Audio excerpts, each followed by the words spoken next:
Hello दोस्तों, उम्मीद करता हूँ कि आप बहुत ही खुश होंगे और बहुत ही ज़्यादा एक्साइटेड होंगे इस न्यूज़ और अपडेट के लिए, क्योंकि ये है प्रभास के कल्कि को लेकर के। तो कल्कि का पार्ट टू आने वाला है और इसकी जो न्यूज़ है, जो एग्जैक्टली न्यूज़ है वो आ चुकी है। और इसके सच कहूँ तो इसके रिलीज डेट का अनाउंसमेंट भी एक तरीके से हो गया और ये कब तक रिलीज़ होगी और इसके शूटिंग शेड्यूल्स के बारे में भी बताया गया है और कितनी शूटिंग हुई है कितनी नहीं हुई है, ये थोड़ी कन्फर्मेशन तो क्लैरिटी ज़रूर आ गई है।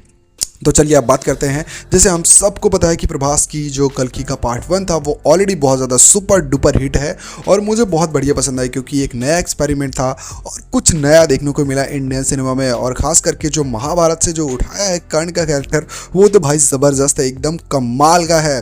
तो ये सारी वीडियो को आप लास्ट तक देखना, आपको बहुत ही ज़्यादा इंटरेस्टिंग चीज़ें होने वाली है। वीडियो बहुत इंटरेस्टिंग होने वाली है, इस बात की तो मैं गारंटी लेता हूँ। फिलहाल अगर आप प्रभास के फ़ैन हो तो वीडियो को लाइक कर देना और चैनल को सब्सक्राइब करना। चलो बढ़ते आगे। सबसे पहले बात करते हैं कि कल्कि पार्ट 2 के नेम को, जैसे कि आपको सबको पता है कि इसके पहले इसका नाम था कल्कि 3102 BC, मतलब कि कल्कि 3102 BC इसका पहले नाम था, लेकिन अब इसका टेंटेटिव टाइटल रखा गया है कर्ण 3102 BC, मतलब इसका नाम बदल करके कर्ण 3102 BC हो गया है। अब ये एक बड़ी न्यूज़ है, मतलब ये कोई छोटी न्यूज़ नहीं, क्योंकि नाम बदलना, टाइटल बदलना लोगों की सोच में पूरी पूरी स्टोरी का एक पूरा, सच कहूँ तो एक पॉसिबल थियरी क्रिएट कर देता है। जैसे पहले कल्कि के बारे में हम सभी बात करते हैं कि नहीं कि ये कल्कि के, लेकिन अब कर्ण का नाम बदलते ही हम सबके दिमाग में एक ही चीज़ आएगा कि भाई साहब इसमें पूरे का पूरा कर्ण की स्टोरी होने वाली है। अब क्या कुछ स्टोरी होगी अगर इसके बारे में बात करें तो आप सोचो, जैसे कल्कि पार्ट 1 में 2 स्टोरी एक साथ चल रही थी। सबसे पहले जब स्टार्ट हुआ तो स्टोरी पास्ट से स्टार्ट हुई और उसके बाद फिर फ्यूचर से और उसके बाद फिर प्रेजेंट में आई। तो सेम ऐसा कल्कि के पार्ट 2 यानी कि कर्ण 3102 BC में भी हो सकता है कि जब ये स्टोरी स्टार्ट हो तो ये सुप्रीम यास्किन के पास्ट से स्टार्ट हो। यानी कि सबसे पहले तो हम सबको पता है कि हमने इस वाले पार्ट में यास्किन को सिर्फ देखा है कि एक कॉम्प्लेक्स है और वहाँ पर यास्किन बैठा हुआ है, लेकिन असल में हम सबको नहीं पता कि सुप्रीम यास्किन आया कहाँ से, उसका जन्म कैसे हुआ, कौन है वो। ऐसा तो हम सबको नहीं पता था कि वो कलयुग है या फिर वो कौन है, हम में से किसी को नहीं पता कि क्या है। तो इस चीज़ को पहले 3102 BC में हम सबको बताया जाएगा कि दैट हु इज़ सुप्रीम यास्किन, और ये पैदा कैसे हुआ और ये क्या कुछ कर सकता है और इसकी असल में मंशा क्या है। आप सबने देखा होगा कि जब लास्ट में पार्ट 1 में जब लास्ट में सुप्रीम यास्किन को वो सीरम मिल जाता है और वो पूरा पावरफुल हो जाता है, उसका शरीर पूरी तरीके से वापस आ जाता है, तो वो खुद दीपिका को ढूंढने जाता है। तो जब वो दीपिका को ढूंढने जाता है, अच्छा इन सब को लेकर के अगर हम एक चीज़ साइड पर रख दिया तो एक चीज़ आपने नोटिस की है कि उन सब में सबसे शक्तिशाली किसको बताया गया है, कर्ण को, है ना। वैसे मैं एक चीज़ आप लोगों से कमेंट में जानना चाहूँगा, आपको क्या लगता है, क्या कर्ण सबसे बलशाली योद्धा था महाभारत में, या फिर जैसा मुझे लगता है और जहाँ तक होना भी चाहिए अर्जुन सर्वश्रेष्ठ था। अब क्यों था इसका रीज़न तो मैं आपको अगर एक बात कहूँ कि अगर तुम कर्ण के कवच और कुंडल को निकाल दो, अब वो चीज़ें ऐसी है जैसे अब मैं आपको बोल दूँ कि आप अमृत पी लो उसके बाद आप बोलो मैं बलवान हूँ। नो, ऐसा नहीं है। तो असल में बलवान का मीनिंग है कि तुम्हारे पास पावर कितनी है, कवच कुंडल नहीं है। अगर तुम्हें कोई घर में ताला बंद करके रखे और पूरे सोसाइटी में सबको सब मारे पीटे और तुम बोल दो कि नहीं मैं तो बाहुबली में तो सेव हो गया, नो बॉस, क्योंकि तुम्हें सेव किया गया, सीधी सी बात है।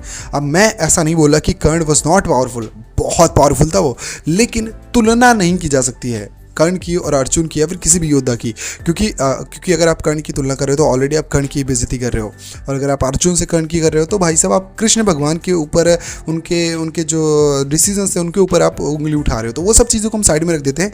लेकिन मैं एक ही चीज़ बोलूँगा कि जब कर्ण का अर्जुन से सामना हुआ, जहाँ भी हुआ, चाहे वो विराट युद्ध हो चाहे वो दूसरे युद्ध हो, विदाउट कवच कुंडल कर्ण हमेशा अर्जुन से हार गया था। और उसके बाद पता है ये सब चीज़ें हम साइड में रखते हैं। फिलहाल देखते हैं कि कर्ण 3102 BC जो रखा है पूरी तरीके से कर्ण पर फोकस होने वाला है या फिर कुछ और होने वाला है। मुझे लगता है स्टोरी स्टार्ट होगी पास्ट से सुप्रीम यास्किन के और ये बढ़ती जाएगी फ्यूचर की तरफ, और लास्ट में हमें जो क्लाइमेक्स में देखने को मिलेगा उसमें प्रेजेंट रहेगा और उसमें रिवील होगा कि आखिरकार ये कर्ण और ये जो सुप्रीम यास्किन का है, इन दोनों का आपस में इतना ज़्यादा बैर क्यों है या फिर ये ऐसे टकरा क्यों रहे हैं। तो जब तक ये पता चलेगा तब तक ये भाई साहब पार्ट खत्म हो चुका होगा। अब दूसरी अगर हम बात करते हैं कि इसके रिलीज़ डेट के बारे में, तो सबसे पहले अगर मैं आपको बता दूं कि ये मूवी हमें 2028 में देखने को मिलेगी, ऐसा मेकर की तरफ से ऐसा अनाउंस किया गया है। और उन्होंने बोला कि इसकी शूटिंग अगले साल स्टार्ट होगी और वो भी शायद अगले साल दिसंबर या फिर यूँ कहें कि नेक्स्ट ईयर के लास्ट मंथ में स्टार्ट होगी और ये 2028 में रिलीज़ होगी। अब देखो, सबसे पहले तो अगर बात करें कि प्रभास अभी फ्री है, तो मैं बोलूँगा बिल्कुल नहीं। इसमें जो सीन्स हैं, जो भी सारे सीन है, वो अभी शूट स्टार्ट तो हो जाएगा, लेकिन वो प्रभास के अलावा सारे जो एक्टर्स हैं, लाइक यास्कीन वाला पार्ट और जो एक्टर्स हैं और जो भी प्रभास के अलावा जो भी सीन्स हैं, उन सबको शूट किया जाएगा। बाद में मुझे तो जहाँ तक प्रभास का पूरा शेड्यूल बता दी कि 2027 में फ्री होने वाले हैं। और इसकी कोई अभी तो राजा साहब, उसके बाद फिर फौजी, फिर इनकी ये क्या बोलते हैं सालार, उसके बाद कहीं जाके उनको मौका मिलेगा। तो ये सब चीज़ें हम साइड में रख के अगर कल की पार्ट 2 की पूरी चीज़ों को देखें तो ये लाइनअप होगी पूरे 2028 तक। और मेकर्स ने इस चीज़ को सही से बताया भी है। उन्होंने कोई ऐसा ये नहीं बताया कि नहीं भाई हम कल ही लेके आ रहे, जो सच है वो बताया।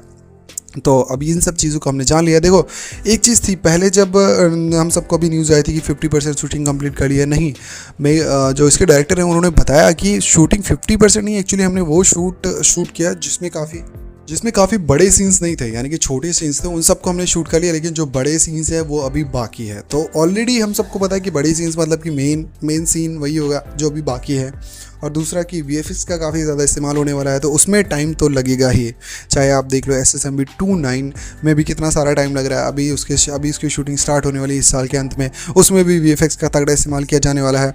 तो इन सारी अपडेट को लेकर के आप क्या कहते हो? वैसे एक चीज़ मैं आपको बोलना चाहूँगा कि जब मेकर्स पहला पार्ट बना रहे थे तब वो बहुत ज़्यादा यानी कि कन्फ्यूज़न में थे। उनको ये तो पता था ये सुपर डुपर हिट हो गई, लेकिन उनको ये नहीं पता था कि जितना पैसा लगाया इसका डबल ट्रिपल होगा या नहीं है। लेकिन अब पार्ट 2 में वो बहुत ही ज़्यादा कॉन्फिडेंस है, मतलब कोई कन्फ्यूज़न नहीं है, कोई डर नहीं है पैसा लगाने में। अगर वो 1000 करोड़ भी लगा देते हैं फिर भी सुपर डुपर हिट होता है। और मुझे उम्मीद है कि इसका पार्ट 3 नहीं, इसका पार्ट 4, 5, 6 तक जा सकता है, क्योंकि मुझे लगता है कि ये कल की नाम से स्टार्ट किया और इसका नाम बदलने का जो मेन रीज़न है कर्ण 3102 BC, ये कर्ण के साथ साथ महाभारत के सारे कैरेक्टर्स को इंट्रोड्यूस कर सकते हैं अलग अलग नाम से, और फिर एवेंजर्स करके एक महाभारत है, यानी कि ये सब मूवी पहले अलग अलग पार्ट में बनाएंगे, फिर महाभारत एक्सक्लूसिव कुछ ऐसा ला सकते हैं जिसमें सारे पार्ट एक साथ हो। वैसे तुम्हारी क्या राय है? क्या तुम्हें भी लगता है ऐसा कुछ होने वाला है? और अगर तुम्हें कर्ण के मेरे उस वाले बयान से कुछ भी हर्ट हुआ हो तो प्लीज़ सॉरी उसके लिए। ये मेरी पर्सनल ओपिनियन था, तुम्हारा पर्सनल हो सकता है, दूसरे का दूसरा हो सकता है। मिलते हैं नेक्स्ट वीडियो में, तब तक के लिए आप वीडियो को लाइक कर दो और वीडियो में बने रहो।